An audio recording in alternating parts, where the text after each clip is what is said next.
혼자 없어 얘. 안녕하십니까. 이 유튜브를 촬영하는 오늘 제가 제주도에 출장을 갔다 왔어요. 연인 가족들끼리 막 다 캐리어 끌고 다니는데 저 혼자 가방 하나 들고서는 왔다 갔다 하니까 조금 우울하긴 했었어요. 일단 만났어요. 근데 이분도 특징이 하나 있습니다. 이분이 저랑 실제 연락하게 된 거는 한 7월 초? 중순?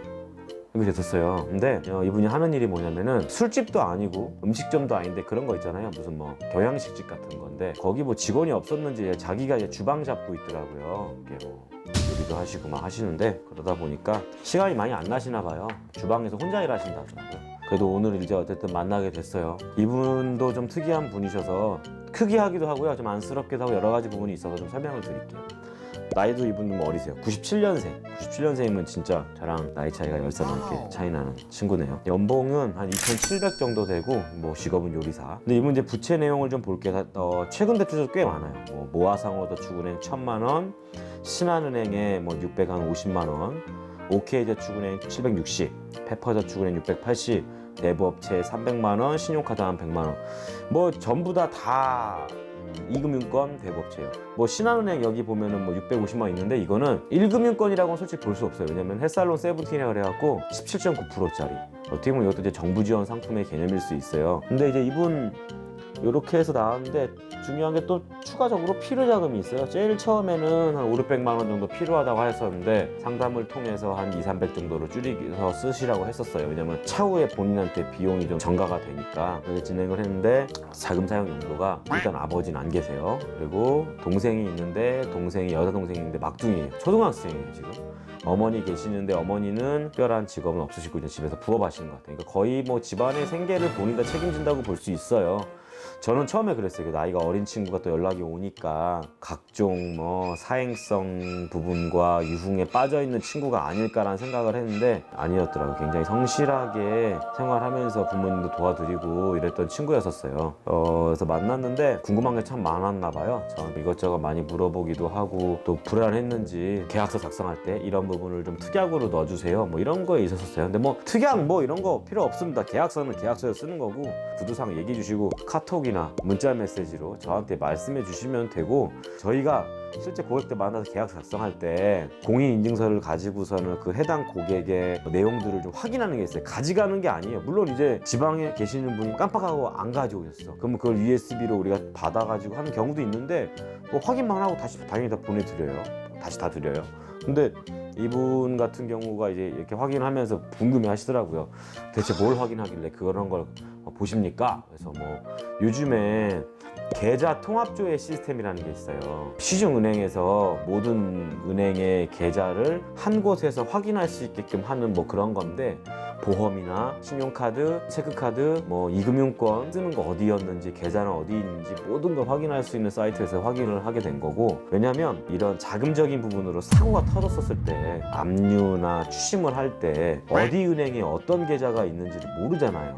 특히나 이금융권 같은 경우에는요 그 해당 이금융권을 법인명을 명확히 알아야지만 집행을 할 수가 있어요. 근데 그런 계좌를 확인해 보면 어디 은행인지가 확인되니까 나중에 사고가 터졌었을 때 저희가 법 집행하기가 좀 편리해서 제가 그런 걸 하게 됐거든요. 저만의 노하우일 수도 있고 다른 회사에서는 어떻게 하는지 모르겠지만 이 유튜브 방송을 보는 다른 회사들도 이제 아마 제가 이렇게 얘기했으면 안 하시는 분들은 도입을 하지 않을까 싶어요. 왜냐면 그게 꼼꼼해야 돼요. 서로 이렇게 동관계 왔다 갔다 하는 거에 대해서는 생판 모르는 사람끼리 진행하잖아요. 그래서 아무튼 잘 만났어요. 만나서 진행하고 했는데 원래라면 저희가 지방 내려가는 출장비도 받고만 하는데 그게 하나도 안 받았어요. 안 받고 그냥 갔다 왔어요. 그냥 다 내 돈 쓰고 왔어요. 지금 안 받는다 했으니까 약속. 어쨌든 이분 제가 생각하는 플랜은 이래요. 1금융권에서 이분이 많이 나오진 않을 거예요. 제가 생각해요. 왜냐면 일반 개인사업체 밑에 직장인이기 때문에 세이망호씨 같은 상품을 이용할 수 있는데 한 1,500 정도? 1,000에서 1,500 1금융권 보고요. 그리고 그 외의 거는 햇살론 진행하면 되고요. 모자라는 거 이제 뭐 기타 해서 뭐 정부 지원 상품 또 쭈루룩 이용하고 추가 자금이 문제였는데 이분도 그거셨다. 신용카드 한도를 올리고 싶어 했어요. 신용카드 지금 150밖에 안 돼서 한도 올리고 싶다 하셔서 아마 이거 진행하다 보면 등급 올라가니까 충분히 신용카드 한도도 올릴 수 있는 상황이 생기실 거라고 보여집니다. 그래서 뭐 아까 말씀드린 10% 이하의 저금리는 뭐 한 2천만 원에서 2,500만 원 정도로 나올 것 같고요. 그 외의 부분은 이제 캐피탈권이나 저축은행권의 중금리 상품 이용하시면은 지금보다는 조금 더 좋아지지 않을까 싶습니다. 이분 내용들 중에서 하나 좀 짚고 넘어갈게. 고객분들이 요즘에 뭐 토스, 카카오페이 여러 가지 뭐 그런 플랫폼이 많은데요. 거기 보면은 신용조회를 쉽게 할 수 있게 돼 있어요. 그래서 뭐 대출, 신용대출 금리 비교해갖고 막 여러 업체 거 쫙 확인하는 거 있는데 예전에는 그냥 예를 들어서 A은행이면 A은행 하나만 신용조회니까 A 것만 남잖아요. 그런데 들어가서 여러 개 확인하면은 자, 이 고객 예를 들어서 바로크레디트 대부, 동원제일저축은행, 동원제일저축은행 중금리 상품, SBI저축은행, 서울보증보험, 서민금융진흥원, 대신저축은행 한 번에 다 들어가요 이게. 한 번에 다 들어가니까 한 번에 다 들어간 만큼 신용 점수 차감의 폭도 커지겠죠. 되게 주의해 주셔야 돼요. 물론 그렇게 큰 의미는 없어요. 왜냐 조회의 목적이 상담의 목적이기 때문에 이게 조회 이력이 안 남는다고 볼 수도 있지만 실제로 나이스나 올크레딧이라는 이런 개인 신용조회 조회관리 사이트에 직접 가입을 하고 유료 결제를 해서 확인하면요 모든 전체 내용이 나와요. 그러면 좀 멘붕 올 수 있어요. 이분 진짜 실제로 보면 이거 조회기로 안 남는다고 했는데 이거 남았네요 막 이러면서. 그러니까 이런 건 좀 주의하셔야 될 게 충분히 있고요. 물론 이제 대기업 또는 공무원분들, 일반 중소기업을 다닌다 하더라도 코스닥이나 코스피 상장사 계신 분들은 회사의 인지도가 높고 또 회사가 그만큼 매출이 많기 때문에 어딘가에서 대출을 받는다는 거 할 때 회사가 거래하는 은행들인 경우에는 혜택이 있는 경우가 많아요. 근데 일반 개인 사업체 밑에 직장인이나 작은 중소기업 회사의 직장인들 같은 경우에는 그런 혜택이 굉장히 적어요. 또는 아예 없거나. 근데 어떤 분들은 그런 경우 있어요. 우리 사장님은 개인 사업체를 꾸려 가심에도 여러 사업체를 운영하시기 때문에 그렇지 않습니다. 큰 회사입니다 이러시는데 그렇게 해서 뭐 그룹은 아니잖아요. 뭐 법인 뭐 이런 거 아니잖아요. 그러니까 잘 생각하셔야 돼요. 나이 어린 분들이 사회생활 할 때 회사의 규모에 대해서 잘 따지지 않고 취업을 하는 경우도 꽤 있는데 그 대출을 받을 때는요 첫 번째는 직장에 관련된 내용이고 그 다음 소득에 관련된 내용이고 세 번째는 개인의 신용 관련된 개인의 금융 거래를 정말로 본인이 성실하게 투명성 있게 건강하게 해야 되는 거예요. 통장 입출금 거래 내역서에 막 알죠? 토토 맨날 얘기하죠. 그런 거 있으면 안 되고 급여 받으면 그 급여 통장 내에서 잘 나눠서 이용하셔야 나중에 은행에서 대출을 받을 때도 회사의 규모에 상관없이 훨씬 더 큰 혜택을 받으면서 신용대출을 받을 수 있는 효과가 있다 라는 거를 말씀을 드리고 싶은 거고요. 그리고 나이스랑 올크레딧을 이 채무 컨설팅, 금융 컨설팅 할 때 꼭 나이스 올크레딧 봐야 되냐 이러는데 네, 봐야 돼요.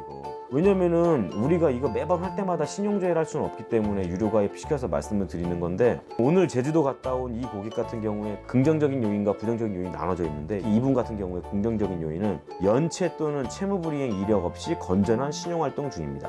최근 연체 없이 적정 수준의 신용카드 사용을 하고 있습니다. 이런 게 나와요. 부정적인 요인에는 신용거래 기간이 3년 이하로 짧습니다. 이건 이제 나이가 어리고 사회생활을 시작한 지 얼마 안 됐으니까 그러겠죠. 현재 주택담보대출을 제외한 대출만 보유하고 있습니다. 신용대출만 있다는 거예요. 그 다음에 현재 대출 정보를 과다하게 보유하고 있습니다. 자기의 연봉보다 더 많은 대출을 쓰고 있을 경우에 이렇게 나오거든요. 나이스 지킴이의 긍정적인 요인이 전혀 없음이라고 나오시는 분들 있잖아요. 이거 진짜 안 돼요. 은행에서 대출 나오기가 너무 어려운 분들이 아무리 저희가 정리를 해서 진행을 한다 해도 이런 분들은 솔직히 정말 장기 투자해야 돼요. 그래서 쉽지 않은 분들이니까 그런 분들은 오히려 개인회생이나 신용회복 쪽으로 선을 갈아타시는 게 좋을 것 같습니다. 앞으로도 이렇게 고금리로 고통받으시거나 힘드신 분들이 있으면 언제든지 연락 주시면 친절하게 상담 도움 드리겠습니다. 금융요정입니다.